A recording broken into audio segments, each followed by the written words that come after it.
Good afternoon, everyone. So I'll actually start from the second part of your question, which is, when I had personally from my journey, when I had that sort of break in Bombay. Now, when Yaar Yaar released, I was all of 2021. I was a kid. I had no idea about the industry. I got that film. I did that film. Before that, right, like I think simultaneously I was shooting for my first film in Telugu, which happened to release a couple of months before that. It became a huge hit. And before I knew, I had some great films, working with great actors, makers, and I signed that on. Because my belief always was that you don't give up good work coming your way to find more work, and I also didn't see any harm. I was so naive. I thought these guys have called me when I was in Bombay, so when they want me, they'll also call me. So that was the belief that I started with. Now, when I did come back here, and it was a very difficult choice to make at that point, because I was doing some of the biggest films, and then to tell to myself that you have to leave some sort of a stardom and fan following, and then move to Bombay and sort of start from scratch, because there's been a gap. Fresh. Yeah, start afresh. But that was exciting for me. It was a fresh playground, and yes, there were a lot of people who were familiar with my body of work, but there were many who weren't. And yes, the media narrative sometimes does bother you, because in those 5 years, I'll be honest, in those 5 years, I possibly didn't have a break. I'm some 43 films. I've done some 43 films by now, and thank you.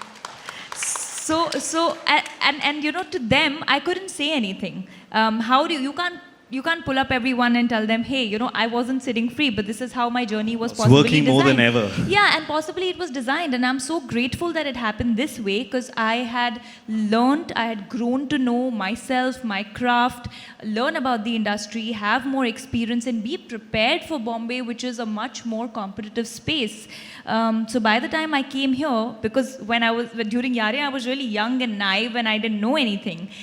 So all those 4-5 years, 6 years of work and experience that I had in the South Indian industries, that made me who I was. The discipline that I learned from there, the kind of work ethic that I picked up from there, it was amazing. So when I came in here, I was like, I just shut an ear to that conversation. I was like, people will see my work and let the work speak for itself. So I think a lot of times it's not about just this conversation, but many a times there could be media narratives, and more, actually many times than reality, So there could be a media narrative, but sometimes you just choose to not answer and not get affected and let your work speak for yourself.